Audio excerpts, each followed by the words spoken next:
ahí inmediatamente los niños, a ver qué había pasado, por supuesto. Y entonces, no pases por ahí porque te puedes caer. Lo primero que dijo la madre. Y en mi cabeza, como estaba muy atento a lo que pensaba, me imaginé pasando por ahí cayéndome. ¿Entendés? Prácticamente le dio la orden que cuando pasen por ahí se cayeran. Y en ese momento, el grito fue tan fuerte que se quedaron así, ¿no? Pero en ese momento digo, fíjate qué bonito. Si aprendemos a decirle, cuando pases por ahí, ten cuidado. ¿Cómo asocias dos ideas distintas? Pasar por ahí, tener cuidado, significa que cuando pase por ahí interiormente, a nivel inconsciente, le va a venir a la cabeza esta idea. Esto es lo que nosotros podemos hacer con el lenguaje. Si queremos adelgazar, no digamos no quiero estar gordo, no digo no quiero fumar, quiero ganar salud. Y si una persona viene y te plantea en un primer momento, porque es natural, mira, no quiero esto, no quiero aquello, tú acéptalo. Porque lo primero que tenemos que hacer es aceptarlo. Y después ayudarle a definirlo de una manera positiva. Porque entonces el cerebro sí va a poder pensar en esto. El cerebro sí va a poder pensar con mucha facilidad en adelgazar, dejar de fumar, solucionar el problema, lo que sea. Pero esta es la clave. Esta es una de las diferencias entre el lenguaje verbal y el lenguaje del cerebro. Entonces, con todo esto, se van formando mapas de la realidad. Es decir, nosotros con todas las experiencias de nuestra vida decimos que tenemos como mapas que son las maneras distintas de entender lo que ha sucedido y desde ahí actuamos. No actuamos desde la percepción directa hacia afuera. Pues según la medicina Nelson, y a mí me encanta poder decirlo, menos del 1% de nuestra capacidad, que es lo que utilizamos habitualmente en nuestro cerebro, menos del 1% es lo que utilizamos conscientemente. El 99% restante es inconsciente, o como llama el supraconsciente. Y desde el supraconsciente, desde ahí, que funciona el pensamiento de una manera analógica e intuitiva, desde ahí sale la mayor parte de nuestras respuestas. Digo esto porque en este entorno se puede hablar normalmente, lo que está científicamente aceptado es el 7% por aquí arriba y por lo tanto el 93% por abajo. Que ya es bastante, pero yo estoy absolutamente convencido desde hace años que esto es mucho menos. Es decir, que ni siquiera el 1% es lo que utilizamos de forma verbal, de esta manera racional, consciente. La mayor parte es inconsciente. Entonces, tomando esto, si tenemos en cuenta para colmo que dentro de nuestra biología hay 3 núcleos de inteligencia distintos, hay una inteligencia que se llama el paleocerebro, que es el cerebro rectilíneo, el primer cerebro que se formaron los seres vivos. El segundo cerebro es el cerebro mamífero, que es el tronco, el sistema límbico, y el tercero neocórtex, que es la parte más externa del cerebro. Es decir, aquí están representados. Lo que es la parte superior de la columna vertebral es el cerebro puramente instintivo. El segundo es el cerebro emocional, toda la parte del hipotálamo. Y si os acordáis, el hipotálamo es el que tiene todos los receptores para manejar nuestro cuerpo. Y el hipotálamo funciona con emociones, no funciona con pensamientos racionales. Está muy bien explicado en la película ¿Y tú qué sabes? ¿Os acordáis? Porque habéis visto esa película, cuando aparece la célula y tiene terminales nerviosos y aparece la información de los péptidos, como conecta o desconecta, o no conecta. Y ese cerebro, estos dos cerebros en conjunto son mucho más importantes que el neocórtex, que el cerebro racional. Ese es el que menos información nos da en una terapia. Claro, la gran clave es ayudarnos a interpretar cuáles son los otros mensajes que estamos recibiendo, más allá del mensaje cognitivo, consciente, racional, que nos está dando la persona cuando viene por primera vez. Bien, la PNL en el año 75 se da a conocer en el mundo con el libro que se llama La estructura de la magia, y se presenta lo que llama Bandy Grinder el metamodelo del lenguaje. Es decir, un modelo de lenguaje que nos ayude a entender lo que decimos. Entonces, fijaros que este metamodelo surge de todo el modelado de que ellos habían hecho de estos buenos terapeutas y comunicadores. En toda relación terapéutica entre dos personas hay montones de problemas. Es como la comunicación humana. Tú con la mejor intención estás hablando con una persona y lo que el otro entiende de lo que tú dices depende de todo su cerebro, depende de todas sus emociones, de sus instintos en marcha. Pero Si esto era lo que la PNL plantea en su primer momento, si una relación terapéutica de dos personas es difícil, la medicina Nelson ya nos los pone jodidos. Porque es una relación, es un triángulo. Hay un terapeuta, hay un paciente y un elemento ahí en el medio. ¿Por quién viene a verte algo? ¿Por quién viene a verte tu paciente? Este triángulo se puede convertir realmente en un triángulo terapéutico sanador o en un triángulo perverso. Como toda relación, todo ménage à trois. Puede ser maravilloso y al mismo tiempo puede ser lo más complicado que te echen las cuerdas. Es decir, cuando dices terapeuta, ¿tú qué dices? Pues lo que dices es que viene aquí, le toma la medida con la maquinita, le haces todo lo que le corresponda y el otro no hace nada. Cuando dices que eres un terapeuta, pues ¿qué viene? ¿Te sientas ahí y le das las clases al otro? Cuando dices que eres un terapeuta, pues te sientas y escuchas al otro así en ese plan de superioridad. Cuando dices que estás atendiendo a un paciente, ¿a qué tipo de paciente te refieres?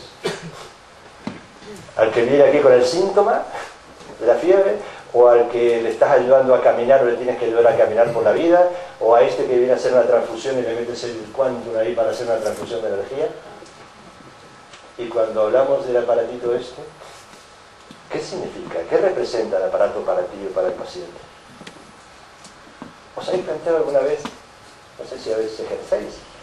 Yo sé que algunos, muchos, por supuesto, muchísimos de aquí sí. ¿Por qué viene el paciente, aparte de porque tenga un problema? ¿Viene para verte a ti como terapeuta o viene porque le dijeron que la maquinita esa es maravillosa? Es que si tú no sabes descubrir esto, no le ayudas. Si tú no te profundizas un poco en el tema de qué es lo que le motiva realmente a la persona, vas a trabajar desde tu motivación, no desde la del otro. Robert Dills, que es una persona, una de las que tiene más experiencia en PNL en el mundo y que ha trabajado mucho con hipnosis ericksoniana, cuenta siempre que si no trabajas con el mapa del otro, indudablemente no logras resultados. Entonces él estaba haciendo un trabajo donde una paciente le decía que la hipnotizara, le daba permiso, pero todo lo que hacía él para hipnotizarlo no funcionaba. Allá en la tercera sesión, con toda su sabiduría puesta ahí, asume su derrota y le dice, pues mire señora, yo no puedo. Es que, ¿por qué no saca el aparatito? ¿Qué aparatito es? Porque a mí me hipnotizaron una vez y me sacaron un péndulo, y entonces, sí, entonces coge el péndulo del cajón, lo saca y ¡pum! Si tú no conectas con la necesidad del otro, el deseo, lo que el otro espera, pues no consigues nada. Entonces la gran clave es entender por qué viene una persona, y aparte de su problema, su dolor y todo lo que sea. Y para la PNL es esencial que entender que en cada una de nuestras definiciones, tanto del paciente como de las tuyas, estás expresando tu mapa. Y ese mapa puede ser muy limitador o puede ser potenciador. Entonces, lo que planteamos desde la PNL es un mapa donde hablamos de este nivel consciente, el 1% y este 93% que está por abajo, donde están planteadas la conducta. Como decía decir esta mañana, el entorno es esencial. Si no entiendes el entorno, pues olvídate, entenderás muy poco de lo que le pasa al otro. Hay un conjunto de experiencias, de capacidades, de creencias, de valores. Es decir, cuando una persona viene todo el paquete junto, no viene un dolor. Viene esa persona con todos sus conocimientos, con todos sus deseos, con todos sus problemas, y te lo viene a contar desde su punto de vista, de su experiencia, de lo que podemos llamar su identificación del momento. Hoy en día, desde la tercera generación, decimos que la identidad es el núcleo real de todo comportamiento. Y la identidad, lo que tú te crees que eres o lo que tú te crees que está comprometido en ese momento, en esa experiencia, es realmente el nudo gordiano desde el cual hay que trabajar. Es decir, acercarte un poco a la identidad de tu paciente, acercarte un poco para entender mejor desde dónde te está hablando y todo el mapa que está planteando, es esencial para realizar una buena terapia. Y pretendiendo de que esto sea lo que decía hace muchos años Ortega y Gasset, yo soy yo en mis circunstancias, Ortega y Gasset peneleado es yo soy yo y lo que entiendo de mis circunstancias. Porque viene una persona a contarte algo y tú entiendes algo de acuerdo a tu experiencia. Si viene a contar un problema que tú no tienes ni idea, tu mapa de esa dificultad, de ese problema, será muy distinto de que si estás enterado de ese tema. Según lo que tú veas, según lo que tú escuches, según lo que tú entiendas, así vas a hacer algo. Afortunadamente la máquina en muchos momentos suple totalmente nuestra incomprensión. Porque es así, es tan sencillo esto que todos lo habéis visto alguna vez. ¿Qué es esto? ¿La joven o la anciana? Sí, estamos seguros que las dos, pero ¿quién ve las dos? ¿Puedes levantar la mano los que veis las dos? Bien, fijaros por favor que mucha gente no ve las dos. ¿Quién ve la anciana solamente? Bueno, muy bien, gracias. ¿Y quién ve la joven solamente? Mirad. Es decir, la tercera parte de la sala ve uno una cosa, otro otra cosa y otro las dos. Pero es que según lo que tú veas, vas a actuar. Es decir, si tú aquí dices, oiga, a ver, esta es la nariz, pensadlo, esta es una nariz grande, aquí son los labios finos y esta es la barbilla, ahí hay un ojo. Esa sería la vieja, la anciana, nariz grande, la boca y la barbilla. Y para ver la joven, pues tápale todo esto y mira una joven de perfil donde ves ahí la barbilla, la naricilla y en vez de un ojo ahora es una oreja. O sea, según lo que tú te planteas eso es lo que ves. Pero, no, pero, y aparte, ¿qué dice aquí? A ver, ¿qué dice ahí? ¿Qué ha dicho? A ver, lo vuelvo a pasar, a ver. ¿Qué? Y que viva la... Míralo. ¿Seguro que dice eso? No. ¡Bien, no! Pero yo lo conocía. Ah, ya lo conocía, si no. ¿Qué dice ahí? Leerlo. La buena vida. Este es el principio de omisión que hace el cerebro cuando dice este tonto se equivocó y le puso dos lados. Es así, el cerebro omite la información que yo no considero relevante. Y cuando viene una persona a contarte algo, tú estás omitiendo información. La que tú no entiendes, no eres capaz de asumir, tú la omites. La máquina, afortunadamente, el programa asume todo y trabaja con esto. Pero es que como tú vas a tener que hablar, ayudarle, generar un nuevo comportamiento, generar direcciones sanas, como dice el método Nelson, oye, es importante que tú estés abierto y dispuesto. Y el principal mapa inicial que hay que trabajar es ¿qué te consideras tú como terapeuta? ¿Qué consideras que es un paciente? ¿Qué consideras que es la relación con la máquina? Y esta es la idea. Vamos a hacer una práctica, así me dejáis descansar un poco.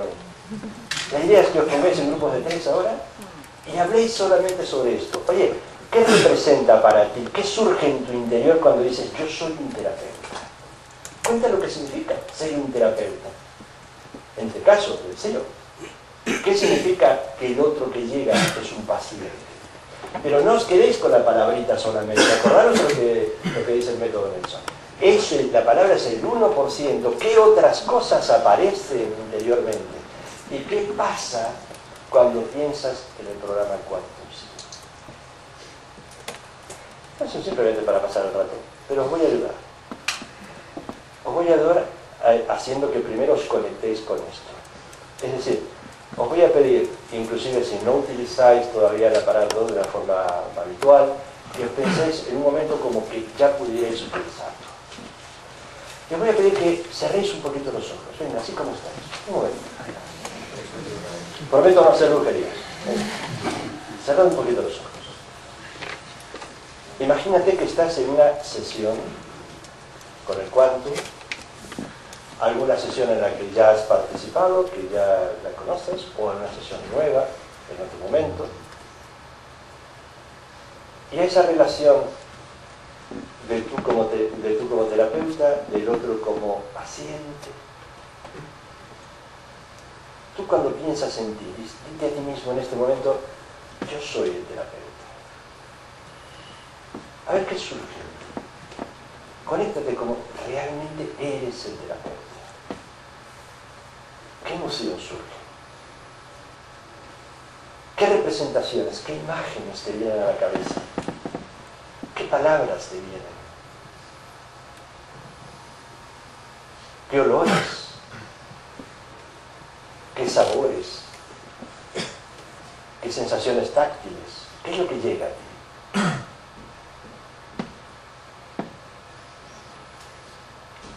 Y ahora, deja esto de lado un momentito y piensa que el que tienes enfrente es el paciente. Dite, este es el paciente. ¿Qué emoción llega con esa persona en particular? ¿Qué emoción te llega? ¿Qué imagen se produce? ¿Qué sonidos? ¿Qué palabras? Si hay sensaciones táctiles, olfativas, gustativas.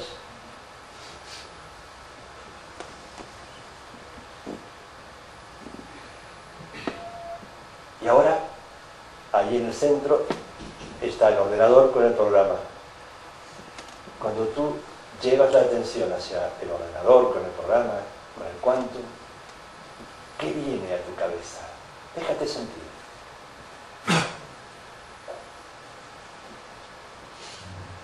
¿Qué emociones, qué pensamientos, en forma de imágenes, de sonidos, de sensaciones táctiles, olfativas, gustativas?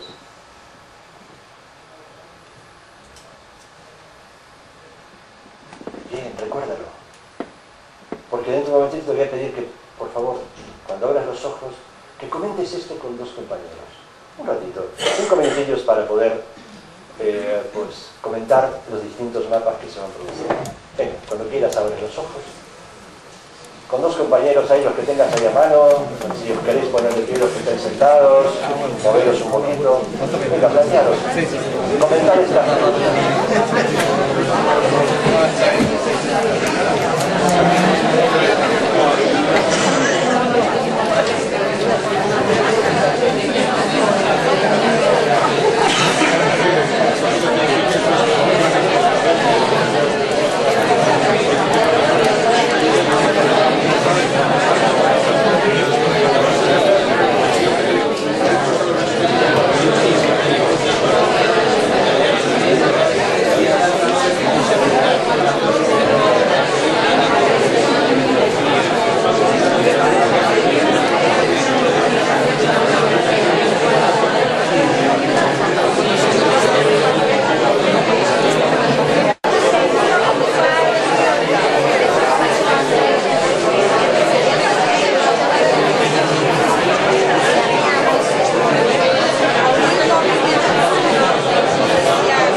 Cuando uno empieza a calentar la lengua, es importante esto, dos cosas.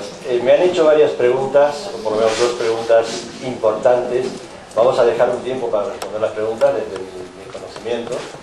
Por lo tanto, no las respondo ahora porque si no rompo un poco la dinámica. Si queréis ir anotando cositas, encantadísimo de responder, porque creo que eso es lo realmente rico de esta charleta, ¿no? Y la segunda es que me pedían, oye, no hay ningún papel. Pues con todo esto, digo que, oye, desgraciadamente no me dijeron a mí de traer nada para dar. Si alguien quiere, yo no tengo ningún inconveniente en darlo, en pasárselo por internet, por ejemplo. Entonces ahí tenéis los datos, podéis pedirlo, o ahí atrás está uno de mis ayudantes que ahora vendrá para le dais vuestra dirección, vuestros datos, y encantadísimo de pasaros lo que sea de esta presentación.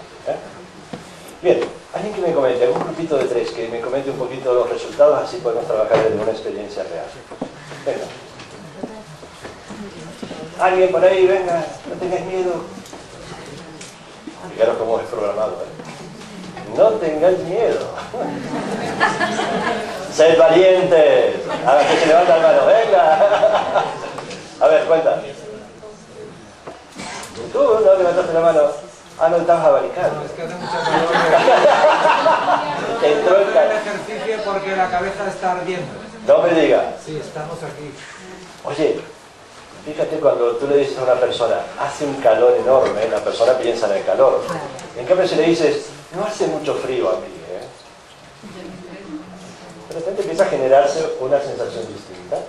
Independientemente de la temperatura corporal, todos sabéis que nosotros regulamos tantas cosas con mucha facilidad. Con el lenguaje podemos empezar a cambiar muchas reacciones fisiológicas. Bien, pues venga, ¿quién quiere comunicar? Por favor, dime. Cuenta. Sí. ¿Qué pasaba con las definiciones? ¿Qué pasaba con? Las definiciones. Bueno, el terapeuta, lo que hacíamos en terapeuta, como yo hablo de lo mío, Primero de lo tuyo. yo conocía al terapeuta muy tranquila, relajada, con una sensación de seguridad. Bien, que iba a ayudar a alguien, pero bueno, también muy tranquila. Está hablando de que iba a ayudar a alguien. No tengo un micrófono, no hay micrófono, ¿no? No, tranquila, no lo repito. Muy tranquila, que iba a ayudar a alguien. Veía a alguien que Claro. venía, que yo le ayudaba, y eso Perfecto. a mí me producía bueno, tranquilidad y seguridad. Perfecto. Le produce tranquilidad y seguridad saber que va a ayudar a alguien. Muy bien. ¿Qué más? Sigo con Terapeuta. Pero el paciente. Paciente. El paciente que venía y pedía ayuda y se sentaba y se relajaba y confiaba. Ajá. Vale. Y eso, un paciente que venía, pedía ayuda, se relajaba, estaba ahí atento y confiaba. O sea que es un paciente ya muy bien amaestrado. Porque la verdad que la mayor parte de las veces cuando llega, ni está tranquilo, ni relajado, ni confía. Es lo que uno se tiene que ganar ahí a pulso. Claro, pero yo tengo el concepto, como lo he relacionado con el cuarto, yo cuando a alguna persona, que lo utilizo hace un poco de tiempo, cuando le hago un tratamiento con Quantum, ya lo conozco. Nunca lo meto a hacer una terapia de clara. Por lo tanto, ya se lo he explicado, lo conozco y ahí eso es lo que yo he... Perfecto. Y con respecto al aparato, la imagen que me ha venido ha sido como de algo amigo y mágico.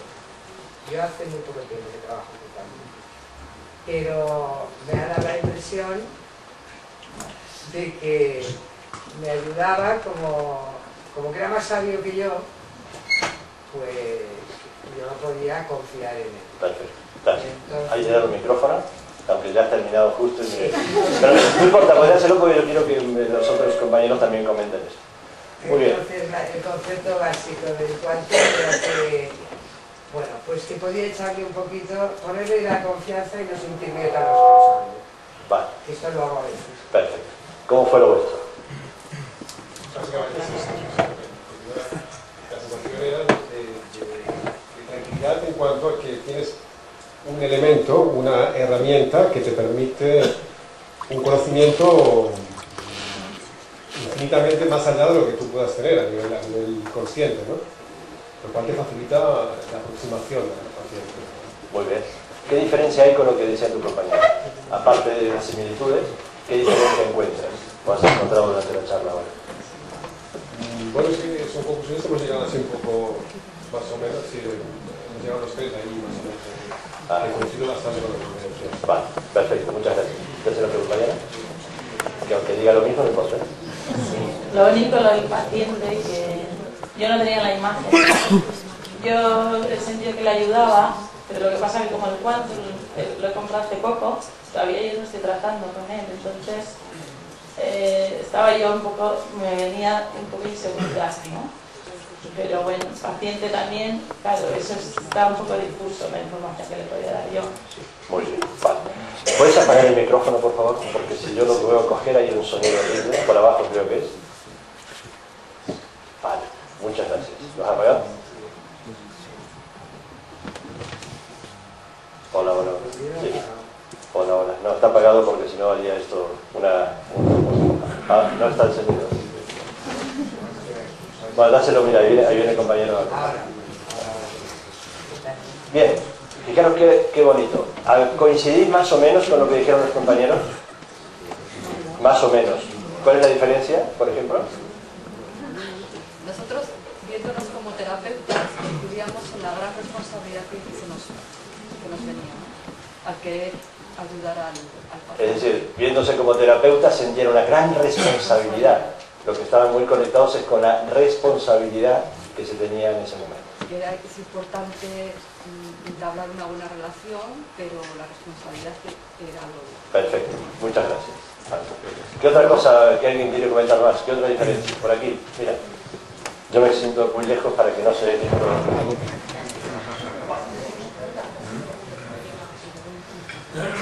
Yo he sentido yo alejada del paciente y de la quantum, es decir, así como diciendo esto, o sea, he sentido al paciente con grandes expectativas, esperando grandes cosas, milagros casi.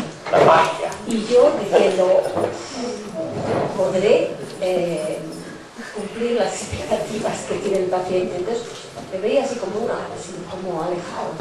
Y cuando miré la quantum, la vi realmente con poder, pero me da cuenta que yo es como el miedo a no ser capaz de cumplir con las expectativas que tiene el paciente.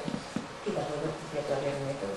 Muy bien. Pero he visto a la quantum como poderosa, el paciente muy con grandes expectativas y un poquito con el miedo, alejada porque tenía un miedo de no ser capaz de cumplir con las expectativas que tiene. Muchas gracias. ¿Alguien más que quiera comentar alguna diferencia? Coge el micrófono, mira, para que no lo oiga yo. Me voy a poner lejos para que no entre esto. Sí. A ver, yo creo que aquí nos han planteado varias cosas, varios errores que se cometen habitualmente. Entonces, yo creo que eso se puede, el paciente, hemos hablado mucho del terapeuta y quantum, pero no hemos hablado de la pregunta paciente quantum. Me parece maravilloso que lo saques. Ahí nosotros comentábamos que es importante que el quantum tampoco se lleve todo el poder. O sea, el paciente no tiene que ver que es la máquina la que lo hace todo, porque realmente yo creo que el terapeuta es el que la dirige. Correcto. ¿Qué más tienes para decir? Yo creo que el PNL está en el medio de todo eso. El lenguaje. El paciente solo creerá en el quantum según nuestro lenguaje. Claro. Y si nosotros creemos en el quantum. Claro. Si nosotros no creemos y tenemos dudas, la expectativa que nos puede dar el quantum, todo eso lo transmitimos a nuestro paciente. Muy bien. ¿Puedes apagar debajo esto? Indudablemente hay muchísimas cosas que podemos hablar, pero es esencial, yo sugeriría con todo el corazón, después de conocer gente que está utilizando el quantum y aparatos similares, hacer un buen trabajo de ponerse un poquito aquí con nuestras creencias, si queréis, desde aquí. ¿Cuáles son las creencias que tienes? ¿Cuáles son las capacidades? ¿Cuáles son las experiencias? ¿Cuáles son los valores que tú manejas cuando estás en una relación? En esa parte que tenéis, que es el CEO, que es dentro del ordenador lo tenéis, que os sugiero que lo leáis muchísimo, especialmente la última parte, los experimentos que se han hecho de la interacción entre el ser humano y la máquina, cómo se producen resultados maravillosos cuando hay varias cosas que coinciden. La creencia. Si tú crees que aquello funciona, vas a generar un campo para que aquello funcione. Y cuando tú generas todavía, aparte de la creencia, generas un sentimiento de amor, de aceptación, nosotros llamamos de apadrinamiento. Tú apadrinas a esta persona que viene. Esa persona que tiene toda su historia y como la tuya. Tú tienes unos conocimientos, pero él tiene otros en los cuales también te supera. Pero tú no eres ni más ni menos que el otro, eres igual que el otro. Y cuando tú sientes verdadero apadrinar con amor, con cariño, el otro inconscientemente, desde toda el supraconsciente, está recibiendo una información que es esencial para su relación. Es esencial. Haceros un buen trabajo con esto. Plantearos inclusive toda la idea que tenéis sobre la máquina, sobre el quantum, sobre el programa. Es decir, aquí hay gente que va a dar ponencias que tienen las comunicaciones con el quantum que te mueres. Es alucinante. Eso de que el quantum le da mensajitos que son, pero de verdad, increíbles. Increíbles para una mente que todavía no está abierta a la posibilidad de la interfaz ser humano-máquina. Pero esto es real. Pero si tú no te lo haces a ti, y tú no te haces un estudio también un poquito mayor con respecto al paciente, lo que significa. Porque claro, el paciente viene con toda su paciencia a que tú le trates. Pues, oye, cuidado con lo que es eso, porque tú estás condicionando la experiencia del otro. Eres tú el principal responsable, te guste o no. Como bien han dicho por ahí, la máquina es maravillosa. Ahora, el principal, y lo dicen también los papeles, es el terapeuta, porque la máquina en sí misma tiene que ser activada gracias a tu conciencia o tu supraconsciencia. Esta es la clave. Por lo tanto, es importantísimo hacerse un planteamiento desde aquí. Este será un muy buen punto de partida, aunque ya uses el quantum hace tiempo o comiences ahora a dar lo mismo, es un buen punto de partida para que limpies todos esos procesos que se están dando en el mundo de esta terapia que se está produciendo. Por eso digo que es un ménage à trois. Y que si tú sabes y te das cuenta que la persona confía plenamente en la máquina, tú apártate. ¿Qué te importa a ti? ¿Ser el ego que está por ahí hinchado, que eso yo juro? ¿O que la persona que viene a ti por una necesidad cumpla esa necesidad y se sane? Ya lo veremos, pero lo tenéis escrito ahí. El ego es uno de los principales problemas para la sanación, tanto del paciente como del terapeuta. Bien, avancemos un poquito para que no se nos pase tanto el tiempo. Según la medicina Nelson, la palabra doctor viene el tor. La palabra terapeuta es un deber dentro del terapeuta, o sea, dentro de la medicina bioenergética, educar. Educar es ayudarle a reconocerse, ayudar a descubrirse. En aquellas cosas que esa persona no tiene ni idea de sí mismo, empezar a ayudarle a que entienda y se comprenda un poco más a sí mismo. En la medida en que tú limpias tus filtros, te va a ser más fácil producir este proceso. La PNL, rápidamente, permite comprender esos mapas de realidad y su nombre significa programación porque todas las experiencias de nuestra vida nos han condicionado. Es decir, han condicionado enormemente. Hay unos folletos que tenéis por ahí, tenéis esta definición, un poquito más ampliada inclusive. La parte neurológica es porque hay programas neurológicos reales conformados por cadenas de péptidos que hay que empezar a reeducar, a recambiar. Podemos reprogramar la neurología. Y pues el quantum es un instrumento maravilloso y hay muchos otros instrumentos maravillosos para reprogramar la neurología. Las drogas son instrumentos maravillosos. Cuidado que las drogas que te llevan a cualquier lugar también, pero te pueden reprogramar para abajo o para arriba, según cómo lo uses. Y la parte de lingüística es porque todo es lenguaje, pero no solamente hablamos de lenguaje verbal, hablamos de lenguaje corporal. Esta es la gran clave. Porque lo que la PNL, en definitiva, descubre es que no podemos no comunicar. Quiere decir que estamos siempre comunicando. Y cuando llega el paciente, te va a comunicar de muchas formas. Pues veamos algunas. Es decir, cada uno de nosotros tiene un sistema representacional preferente. Habíamos visto que algunos pensaban más en imágenes, otros más en palabras, otros más en sensaciones. Y eso lo podemos descubrir de muchas maneras. Por ejemplo, los movimientos de los ojos. Según cuando una persona está hablando, según cómo mueva los ojos, te puede dar una pista. Si mueve los ojos hacia arriba, es que está pensando en imágenes. Si mueve los ojos en horizontal, está buscando palabras para expresarse y piensa en ese momento en palabras. Si mueve los ojos hacia abajo, normalmente está conectado con las sensaciones, el tacto, el olfato, el gusto. Es una pista importante. No es la única, para nada. Al contrario, otros elementos que llamamos predicados, por ejemplo, las personas que piensan en imágenes, utilizan palabras todas que tienen que ver con el significado de lo visual. El panorama, la perspectiva, el horizonte, lo veo claro, lo veo oscuro.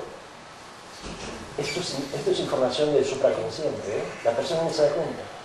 Por eso es importante prestar atención. La persona que piensa más en palabras tiene que entender lo que oye, me suena o no me suena las cosas. Y las personas que piensan más en sensaciones están agradando cómo le vibran las cosas, le agrada, no le agrada, le estresa, no le estresa. Es decir, está expresando las cosas que están pasando en su interior, su lenguaje interno, por eso es tan importante prestarle atención. Otra cosa fundamental, cómo estructura la comunicación cuando viene una persona a verte. Por ejemplo, las personas visuales estructuran su comunicación de una manera circular.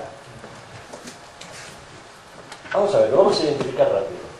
Hay personas que cuando empiezan a hablar de un tema, inmediatamente o al cabo de un minuto cambian a otro tema, después cambian a otro, después cambian a otro, después ven a esto, después hacen así. Es decir, como pueden pensar en imágenes, es fácil hablar de una imagen a la otra y tiene un sentido su comunicación, ¿cierto? ¿Conocéis personas así? ¡Qué casualidad! Bien, esta es una manera de pensar. Pero, cuidado, todos sabemos, no pensamos todos igual. Las personas que piensan en palabras, las personas auditivas, necesitan tener un orden en la comunicación, porque una palabra dicha después de la otra no es lo mismo que decir una palabra al principio de la frase que decirla al final. Entonces,